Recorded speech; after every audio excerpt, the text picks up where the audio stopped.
If you ever found yourself stepping quietly into medieval Europe, the first thing you'd notice would not be the castles or the lords or the clang of armor, but the air itself. It would smell of wood smoke, damp earth, and something faintly sweet from the fields beyond the town. The sky might be softer than you expect, pale and misty, and the world would move slower, quieter, as though the wind itself was made of patience. You would hear the gentle creak of cartwheels over cobblestones, a dog barking somewhere in the distance, and church bells marking the hour with their deep, careful voices. In that first moment, you might forget that you're a visitor from another time. Everything feels ancient and alive. But before you take another step, let's pause for a little advice, because surviving in medieval Europe will require more than curiosity. The people here live by rhythms you've never known. Their days rise and fall with the sun and the sound of prayer, not clocks or screens. To them, time is a circle, not a line, each season returning like a familiar face. If you try to rush, you'll stand out. So, your first rule as a time traveler is simple: move slowly. Walk as though you belong, as though the mud beneath your boots is your own. Speak softly. Watch before you act. Every gesture, every glance in this world carries weight. People notice eyes more than words. You'll also want to dress carefully. Nothing draws suspicion faster than clean, modern stitching or bright, factory-made color. Clothes in this time are hand-dyed, uneven, and heavy. If you can, find a wool cloak, rough linen underlayers, and leather shoes that have seen better days. And don't smile too widely. In the medieval world, a grin can be mistaken for foolishness. Instead, nod gently, keep your eyes humble, and let silence do most of your talking.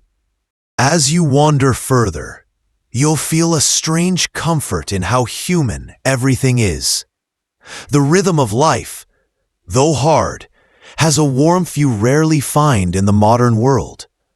People greet the morning with work, the afternoon with bread, and the night with prayer or song. The sound of water in wooden buckets, the laughter of children playing with sticks, the smell of soup over an open fire. All of it wraps around you like an old wool blanket. It's not an easy life, but it is full. And you will feel its heartbeat if you listen carefully enough. This is where our journey begins, in a world that asks you to slow down, to see, to breathe, and to remember that even the past was once someone's present. Now that you've found your footing on the uneven stones of a medieval street, the next challenge is not being noticed. The best time traveler is the one who seems invisible, someone who moves through the crowd as though they've always been part of it. In medieval Europe, the difference between belonging and being questioned could mean everything. People then lived in tight circles, bound by parish, trade, or family, and strangers were studied with quiet suspicion. If you arrive in a small village, eyes will follow you from doorways and market stalls, not with anger, but with deep curiosity. The kind that measures whether you're friend or foe, sinner or saint. The trick is to let the world wash over you without resisting it. Watch how they walk, slower, shoulders slightly bent, hands hidden in sleeves against the chill. Listen to how they greet one another. The language will sound old and soft at first, like poetry sung through fog.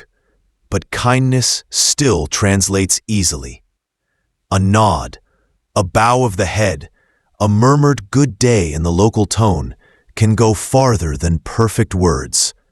And remember, most people in these times rarely travel more than a few miles from home, so their world feels small, contained, and sacred. When you speak of faraway places, keep your wonder to yourself. Talk too much, and you'll seem like a dreamer, or worse, a heretic. If you wish to earn trust, lend your hands. Medieval life is a dance of shared labor. Someone is always carrying water, sweeping the road, or mending a net. Offer to help, and you'll soon be folded into the rhythm of their day. The people of this time are cautious, but they respect effort. Work earns warmth. You might be given bread, a place by the fire, or a story shared in whispers about saints and spirits that haunt the woods. Sit and listen. The tales you hear will be strange, filled with miracles and mischief, but they reveal how these people make sense of a world ruled by faith and fear. Be careful, too, with how you show knowledge. In a place where the stars are still the language of God, and sickness is often seen as sin, knowing too much can make others uneasy. If you must share what you know, do it gently. Let your wisdom sound like wonder, not fact. The people here live with mysteries they cannot explain, and they find comfort in that. So walk among them as if you've always known their faces, their fields, their fears. Smile softly when a child stares. Lower your eyes when a priest passes, and when the church bells ring again, let the sound remind you that for this moment in time, you are no longer a traveler. You are part of the story. By your third day in medieval Europe, you will begin to feel the weight of the past, not as a dream, but as something real and pressing. Life here demands constant motion. People wake with the light, and every hour of daylight matters. There are no alarms, no ticking clocks, just the crow of a rooster, the toll of the church bell, or the slow brightening of a sky painted in pale gold. You will rise when others rise, eat when they eat, and rest only when the last chore is done. To survive here, you must learn their rhythm, one built from earth, weather, and prayer. The first thing you'll notice is hunger. Food is simple and precious, and every meal depends on the season. In winter, you may find yourself eating thick porridge made of barley or oats, flavored only with salt and a hint of smoke from the hearth. In summer, meals grow greener. Beans, leeks, or cabbages simmered slowly in wooden bowls. Bread is coarse and dark, ground from stone-milled grains. If you are lucky enough to be among townsfolk, you might taste meat once a week. If not, salted fish or broth will have to do. Water is rarely trusted, so ale or weak wine is drunk even by children. It is not luxury, it is safety. Work, too, fills every corner of the day. You will see hands that never rest, washing, weaving, chopping, hammering, herding. Even the smallest child has a task. There is little room for idleness, and the concept of free time does not yet exist. If you travel as a peasant, you will work the fields from dawn to dusk, bending under a sun that does not forgive. If you wander through a town, you'll hear the rhythm of hammers in the smithy, looms in the weaver's shed, and the shuffle of feet in narrow alleys. The air hums with purpose. And yet, amid the labor, there is beauty. The rhythm of their survival has its own quiet grace. You might find a woman singing softly as she grinds flour, or a shepherd carving patterns into his staff while the sheep graze. These are not moments of leisure, but of life being lived fully within its limits. Everything, even hardship, becomes part of the story. But take care. Disease and hunger are constant shadows. A small cut can fester. A cold can turn deadly. People pray as much for protection as they do for forgiveness. The village healer, or wise woman, holds power beyond her years, and her remedies, herbs, honey, and whispered prayers, are treated with reverence. You would do well to learn from her. The scent of rosemary and thyme, drying over smoky fires, fills homes with a comfort that medicine cannot match. At night, when the work finally ends, you'll see people gather by the fire, their faces soft in the flicker of light. They will speak in quiet tones about saints and harvests, about neighbors and dreams. You might think them poor, but there's a peace in their togetherness, a peace born not from plenty, but from endurance.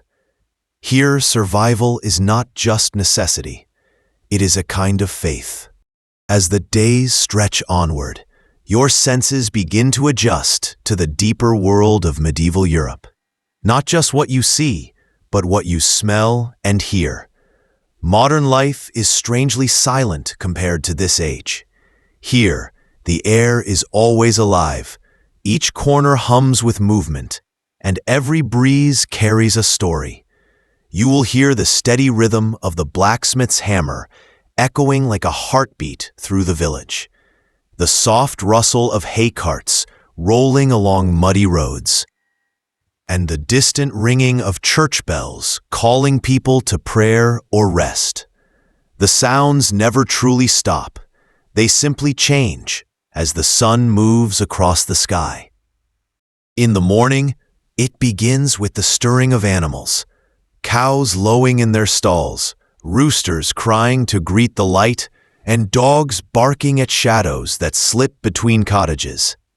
Wooden wheels creak as the first carts begin their slow crawl toward the market. Boots crunch on frosted grass.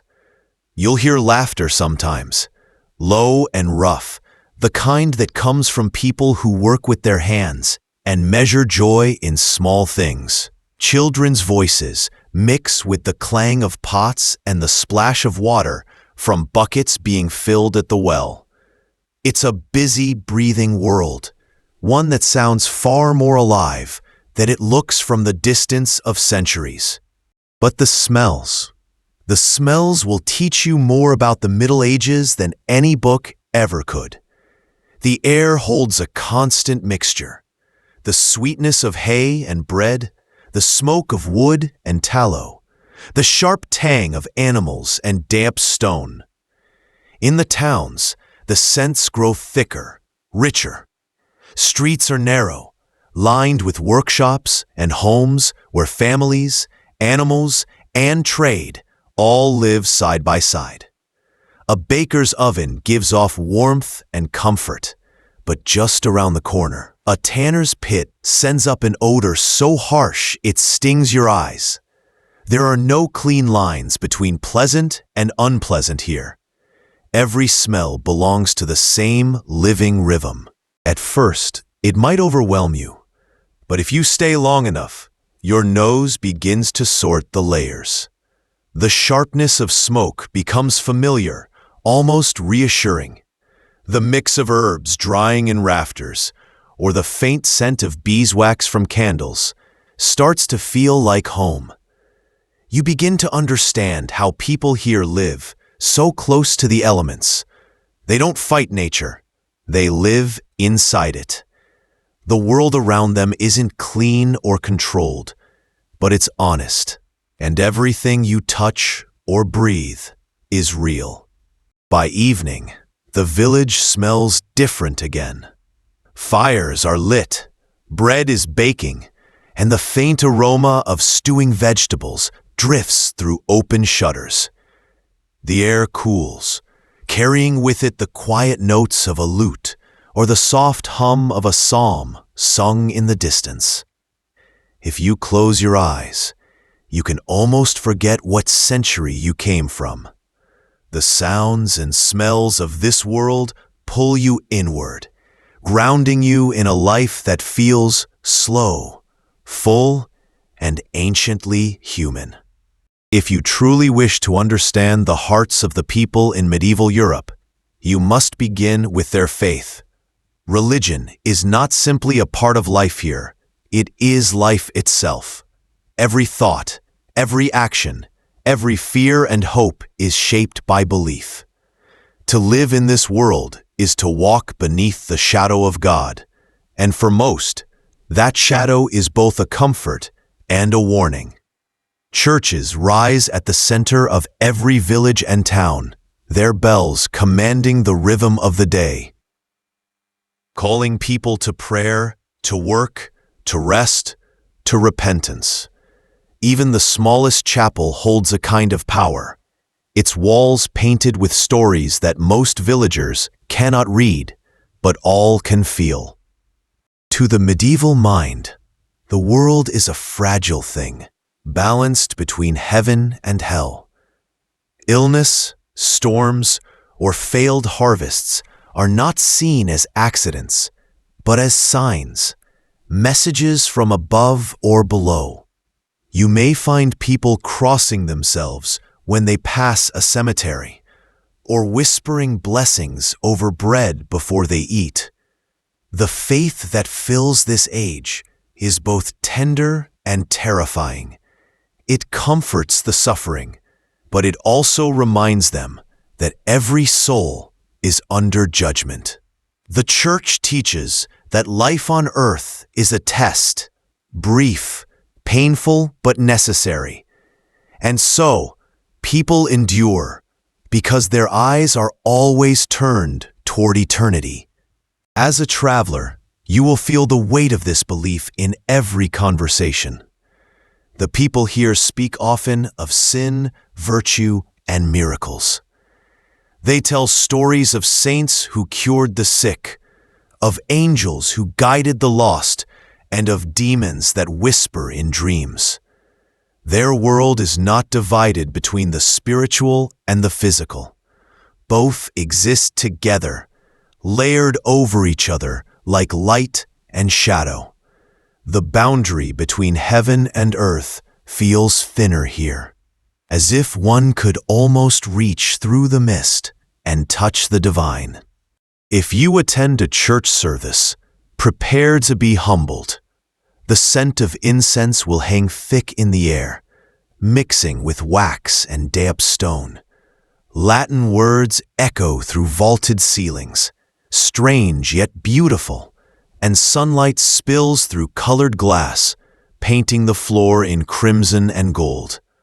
You may not understand the language, but you will feel the meaning. Around you, peasants kneel on cold floors, eyes closed, hands trembling in prayer. Their faith is not abstract. It is as real to them as the fire that warms their homes. Still, faith in this time is not without fear. Superstition grows in the corners where reason cannot reach. People carry charms made of iron or bone, hang herbs above their doors to ward off evil spirits, and whisper about witches who curse the crops. The church preaches salvation, but the people live surrounded by mystery. In this world, miracles and monsters walk side by side, and belief is both shield and chain. As you leave the church and step into the cool air, you'll hear the bells once more, deep, slow, and unending. They remind everyone of their place in the grand order of things. You might not share their faith, but you will understand it. Because here, in the Middle Ages, belief is the very air they breathe. If you fall ill in medieval Europe, and sooner or later you will, Prepare to meet a world where science still sleeps beneath the blanket of superstition. The human body here is seen as a vessel of mystery, ruled not by biology, but by balance, faith, and fate. The people of this age believe that health depends on the four humors: blood, phlegm, yellow bile, and black bile. To be well is to have harmony among them. To be sick is to have one in excess. The idea may sound strange, but it shapes everything, from diet to medicine, from prayer to the color of the herbs steeped in a clay pot beside the fire. When you visit a healer, you may find her hut smelling of thyme, sage, and burning rosemary. Bundles of dried plants hang from the beams, each with a whispered purpose. Honey is used to clean wounds. Garlic is pressed into poultices. Vinegar is believed to cleanse both body and spirit. The healer's knowledge is ancient, passed from mother to daughter, more intuition than theory.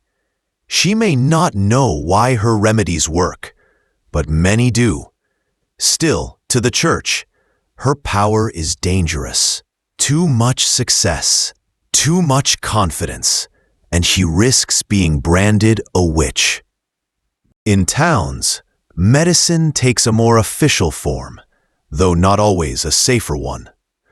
A barber surgeon may offer to let your blood, claiming it will restore balance. He'll hold a blade over a basin and watch the crimson flow with solemn conviction. Leech jars line his table, their glass fogged from use. If you mention germs or hygiene, no one will understand. Disease, in their minds, is not caused by unseen creatures, but by sin, bad air, or divine punishment. When plague sweeps through a city, people burn incense, beat drums, or march barefoot in repentance. You will see candles flickering in every window and prayers whispered over every bed. The smells of illness cling to everything: smoke from tallow candles, damp straw beneath the sick, and the faint sweetness of herbs fighting against decay. You may hear coughing through thin walls, the low moan of a fevered man, the soft murmur of a mother rocking a child she cannot save. It is heartbreaking and human in equal measure. Death here is not a distant concept. It lives beside them. Children grow up knowing its face, and when it comes, they meet it with resignation, not shock. Yet there is tenderness, too. Neighbors care for one another. The dying are rarely alone. Even in their fear, people light candles, whisper psalms, and hold hands through the night. Their medicine may fail, but their compassion rarely does. It is in these moments, between pain and prayer, that you understand how fragile and beautiful their world truly is. So, if you ever fall sick on your travels, remember this advice: seek warmth, trust the herbs, and listen when someone prays for you. In this time, healing is not only of the body, it's of the soul. As you grow stronger again, your hunger will remind you that in medieval Europe, food is both survival and ceremony. Every meal tells a story of the season, of class, and of faith. The simplest bowl of pottage eaten by a peasant and the grandest feast held in a lord's hall both share one truth: food connects people to the land and to one another. But the way you eat here will test your patience. Nothing comes ready or easy. Grain must be ground, firewood chopped, water fetched, and every bite earned through labor. There are no kitchens humming with metal or light, only stone hearths, smoke, and the soft crackle of kindling. Breakfast is modest, often little more than bread and ale. The bread is heavy and dark, the crust thick, and the taste faintly sour. But it fills the stomach and keeps the hands steady through long hours of work. At midday, there may be soup, a thick, earthy mixture of whatever the season allows: cabbage, peas, leeks, and bits of salted fish. If the day is kind, a wedge of cheese softens the salt. Dinner taken at sunset is both a rest and a ritual. Families gather around the fire, sharing stories as bowls pass from hand to hand. No one wastes. Even crumbs are saved, for tomorrow may bring rain or hunger. If you are lucky enough to witness a noble feast, the scene will dazzle you. Long tables draped in linen, candles flickering in tall iron holders, and platters piled high with roasted meat, bread, and fruit. Minstrels play softly in the background, while servants hurry between benches, pouring wine and carrying trenchers of steaming food. Yet even here, beneath the gilded glow, you'll see the same gratitude. For in a world where famine is never far away, abundance is both blessing and warning. Every feast begins with prayer and ends with leftovers given to the poor waiting by the gates. The taste of medieval food may surprise you. It is bold, but not always pleasant. The rich love spices, cinnamon, cloves, pepper, and nutmeg, brought at great cost from distant lands. These flavors were prized not only for taste, but for status. The poor, meanwhile, found comfort in herbs and roots: parsley, sage, garlic, and onions. Sweetness comes from honey, not sugar, and salt is treasure, traded like silver. There are no forks here, only knives, spoons, and hands. You will learn to eat slowly, carefully, and gratefully. And yet, even in hardship, food brings joy. On holy days, fasting turns to feasting, and music fills the air. Children dance, bread breaks, and laughter carries over the fields. The act of sharing sustains more than hunger. It nourishes the soul. As the firelight flickers on tired faces, you'll realize that food here is not just something to taste. It is something to remember. So when you take your first sip of warm ale or tear a piece of coarse bread in that quiet, smoky room, pause for a moment. Taste the history in it. You are not only eating their food, you are tasting their time. Now that you've settled into the rhythm of medieval life, you might feel a pull, a quiet urge to wander beyond the village, to see what lies over the next hill. But traveling in medieval Europe is no simple thing. The idea of the open road as we know it today does not yet exist.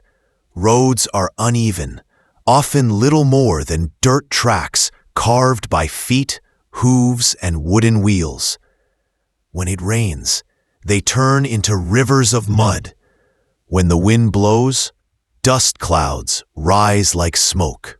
Distances that seem small on a map feel endless underfoot. A single journey of 10 miles can take an entire day. If you travel, do so with care and company. Loneliness on the road is dangerous. Travelers move in small groups for protection, carrying torches or staffs, and sometimes wearing the sign of a pilgrim to show peaceful intent. Bandits lurk in forests, and wolves follow from the shadows. But not all travelers are lost or afraid. Merchants walk with purpose, pilgrims sing softly as they go, and messengers ride swiftly, cloaks snapping in the wind. The road, though rough, is alive, full of movement and quiet courage. Most journeys begin at dawn. The light spills over the fields, catching the mist as it rises. The smell of wet earth and wood smoke hangs in the air. You pass farms, mills, and cottages, each marking a small heartbeat of civilization in the vast countryside. Villagers greet you with curiosity, sometimes offering bread or water in exchange for news. In this world, news is a luxury, a living thing that travels by word of mouth, changing a little with every telling. You will notice something strange as you travel. The world feels both huge and small. Huge because there are lands you've only heard of in whispers, places like Jerusalem, Byzantium, or Cathay. Small because so much of life happens within a few miles of home. For many, the horizon ends where their crops grow. To travel is to step beyond safety into mystery. In towns and cities, the roads grow narrower, the sounds louder. The clatter of carts, the cry of traders, the smell of smoke and meat. It's overwhelming at first. Inns line the streets, offering a bed of straw for a few coins. The walls are thick, the air heavy with ale and stories. By the fire, travelers share their reasons for being there: trade, faith, love, exile. That travel in every age changes people. It makes them storytellers. As night falls on the road, the world grows still again.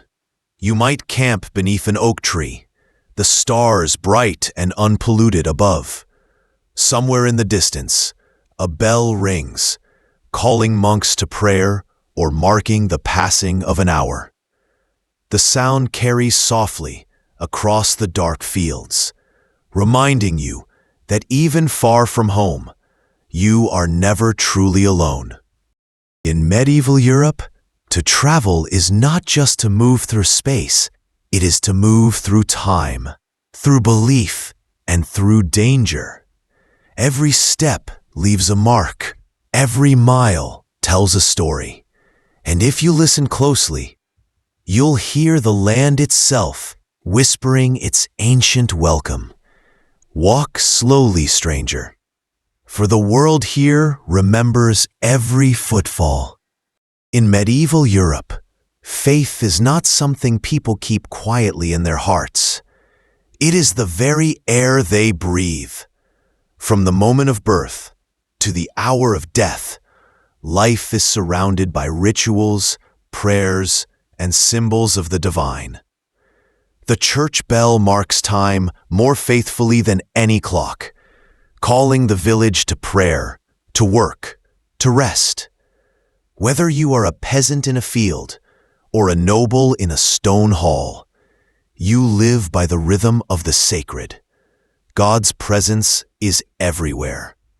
In the harvest, in the storm, in the candle flame that flickers during evening prayer.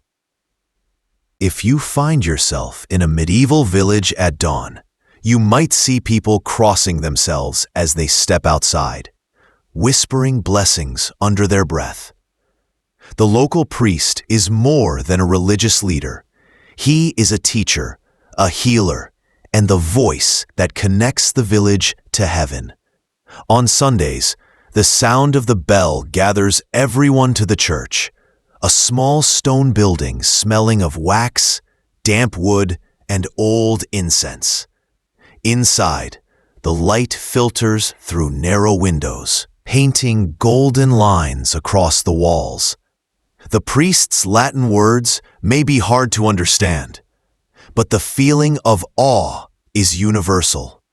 Kneeling on the cold floor, villagers pray for rain, for food, for mercy, their voices rising softly, like a sigh from the earth itself. But faith in this world is not simple or peaceful. It is layered with mystery, fear, and superstition. People believe in saints and miracles, but also in omens, curses, and spirits that linger at night. A sudden sickness might be blamed on sin or witchcraft. A strange light in the sky could be a message from God or a warning. The line between the sacred and the supernatural is thin, and most prefer not to test it. Holy water is sprinkled on doors. Charms are tied around children's necks, and prayers are whispered before every journey. For monks and nuns, faith takes a different form. A life of silence, study, and service. Within the monastery walls, the world slows to a timeless rhythm. The hours are measured not by the sun, but by prayer. Matins before dawn, vespers at dusk. Candlelight glows on ancient manuscripts, and the quiet scratching of quills fills the air. The monks move calmly through their duties, tending gardens, copying texts, and keeping the memory of learning alive. To the medieval mind, the universe is ordered like a great chain. God above, angels beneath, then kings, lords, peasants, and animals below. Every soul has a place, every life a purpose. The suffering of the poor is not meaningless. It is part of a divine design. Even so, faith brings comfort. It explains what cannot be seen and softens the sharp edges of daily hardship. When famine comes, people pray. When death visits, they light candles and trust that the soul finds peace beyond the veil. And so, as you walk through this world, you'll notice that faith is not merely a belief. It is a landscape. It shapes how people see everything: illness, joy, love, loss, and even the stars above. If you stand outside the church one evening, listening to the choir's faint song drift into the night, you may understand what they feel. The sound is fragile, but eternal, a reminder that, in the medieval mind, every breath is a prayer, and every moment a part. If you were to fall ill in medieval Europe, you would quickly learn that medicine here is as much mystery as science. The body, people believe, is ruled by balance, 4 humors that shape your health and your mood: blood, phlegm, black bile, and yellow bile. When one humor grows too strong, sickness follows. A doctor might bleed you to calm the blood or prescribe herbs to cool the bile. Every treatment is meant to restore harmony, not just to the body, but to the soul. Because in this time, illness is never only physical, it is also spiritual.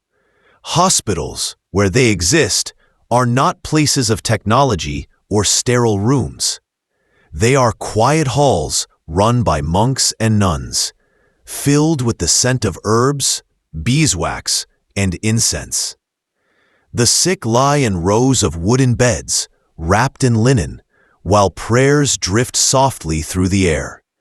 The healer may place a hand on your forehead and murmur blessings before giving you a warm drink of honey, garlic, and crushed leaves.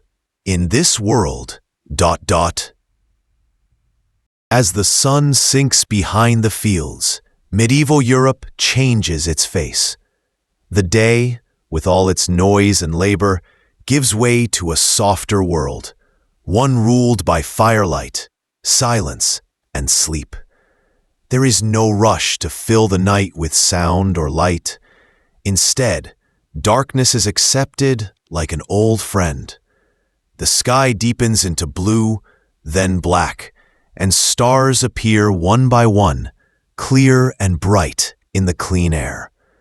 Without lamps or engines, the world feels vast and open. Every flicker of flame seems alive, every shadow ancient. Medicine, like faith, walks a fine line between hope and fear. Physicians trained in universities study ancient texts written by Galen and Hippocrates, preserved through centuries by Arabic scholars. They draw diagrams of stars to understand how the heavens affect the body.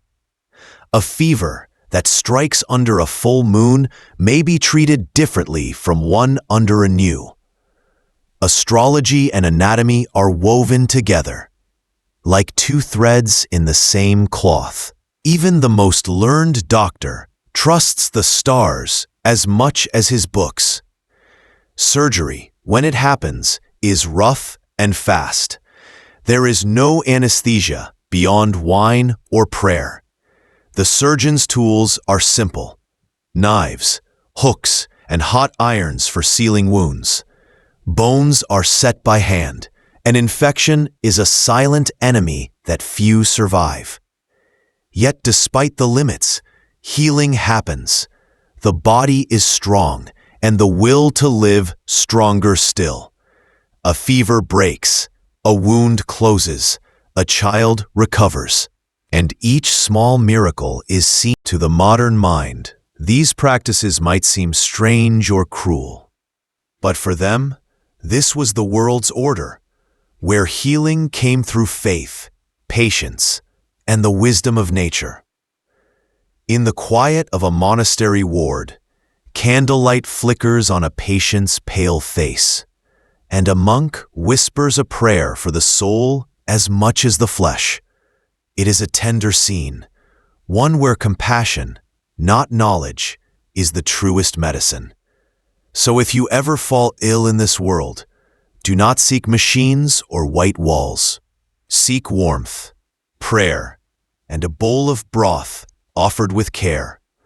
In the hush of a medieval night, even sickness feels sacred. A reminder that every life here, however fragile, is held within the same gentle hands of fate and faith. As the sun sinks behind the fields, medieval Europe changes its face. The day, with all its noise and labor, gives way to a softer world, one ruled by firelight, silence, and sleep. There is no rush to fill the night with sound or light. Instead, darkness is accepted like an old friend. The sky deepens into blue, then black, and stars appear one by one, clear and bright in the clean air. Without lamps or engines, the world feels vast and open. Every flicker of flame seems alive, every shadow ancient. In the village, people finish their work before the last glow fades. Animals are brought inside, doors are barred, and the scent of smoke curls upward from 100 chimneys. Inside the cottages, families gather close to the hearth, their only source of warmth and light. The fire cracks softly, sending gentle sparks into the dim air. Shadows dance across rough walls as someone mends a shoe or tells a story passed down through generations. The sound of the wind outside, the creak of wood, the soft breathing of children drifting to sleep. It all becomes part of the same quiet rhythm. Candles are precious, so most homes rely on the fire itself. Its glow makes faces appear both ancient and kind, caught between gold and shadow. It is in these hours that people dream aloud of good harvests, of lost friends, of heaven. The world outside the door is wide and unknown. But here, in this circle of warmth, time stands still. You can almost feel the comfort that fills these simple rooms, the peace that comes not from safety, but from acceptance. For those who live in castles or towns, night brings its own texture. Guards pace the walls, carrying torches that paint the stone in orange light. In taverns, laughter hums low beneath the rafters, as travelers trade stories and drink ale thick as bread. The streets outside grow quiet, save for the sound of a distant bell marking the hour. Somewhere, a dog barks once, then silence returns. Even the city, so full of life by day, breathes slowly at night. Sleep itself comes differently here. There are no clocks to dictate when it must begin or end. People drift into rest soon after dusk, then wake again for a short while in the middle of the night, a time known as the watch. During these hours, they pray, write, or simply sit in stillness before lying down again. It is a rhythm modern life has forgotten, one that listens to the body, not the clock. If you step outside during these hours, you'll find the world hushed and holy. The air is cool and wet with dew. The moon shines silver across thatched roofs, and in the distance, you might hear the faint chant of monks singing their midnight prayers. It is a haunting sound, slow, steady, and full of longing. In that moment, you might feel something eternal, a connection to every soul who ever looked up at that same moon and felt the same quiet peace. So, as you rest your head near the dying fire, remember, the medieval night is not a time to fear. It is a time to surrender, to breathe, to let the world shrink down to the warmth of a single room and the steady heartbeat of a simpler age. Outside, the wind moves through the trees. Inside, the past sleeps beside you, whispering softly in the dark. As dawn begins to stretch its pale light over the fields, it's time to say goodbye to the medieval world. The mist hangs low across the meadows, and the faint cry of a rooster breaks the silence. Smoke rises once again from cottage chimneys, and the slow hum of daily life stirs awake. Somewhere, a bell tolls, not loudly, but with a calm rhythm that feels eternal. You've walked among these people, eaten their bread, felt their fears, and shared their nights. And now, as the sun returns, you stand between centuries, one foot in the past, one ready to step back toward your own time. If you listen closely, you can still hear it, the heartbeat of an age that never truly vanished. The sound of wooden wheels creaking down a dirt path, the clatter of hooves, the murmur of prayers whispered before the day begins. The air smells of smoke, damp straw, and fresh earth. For all its hardship and mystery, the medieval world is not a dark place. It is tender, raw, and alive. Life here moves slowly, but meaningfully. Every act, from plowing a field to lighting a candle, feels like a quiet conversation with time itself. You might be surprised by how much beauty exists in this simplicity. The way light filters through the cracks in a barn wall, the steady rhythm of a blacksmith's hammer in the distance, the soft voices of women drawing water from the well. These are not grand moments, but they are real, and they hold the same grace that modern life often rushes past. The medieval world teaches one lesson above all, that time, when slowed, becomes sacred. As you prepare to leave, look once more at the village around you, the cottages, the fields, the church standing watch at the center of it all. It is a fragile world, but also resilient. It has endured famine, war, faith, and love. It has shaped the bones of the world you know today. Every brick in your modern city, every word you speak, every custom you keep, all have roots here, in this quiet, smoke-scented dawn. The people you met, the farmer, the monk, the healer, they will fade back into their time as you step away. The fire will burn low, the road will stretch empty once more. But in some small way, you will carry them with you, not as memories, but as understanding. You'll remember the patience of their work, the depth of their faith, the gentleness of their nights. And so, as you return to your own century, take a slow breath. The medieval world is gone, yet not lost. It lingers in the words of old songs, in the stones of ancient walls, in the quiet spaces where modern life still feels ancient. History, after all, never truly ends. It only waits, softly, for someone to listen. So let the door close gently behind you. The smell of smoke fades. The fields blur into morning light. Somewhere in the distance, the past sighs, content to rest once more.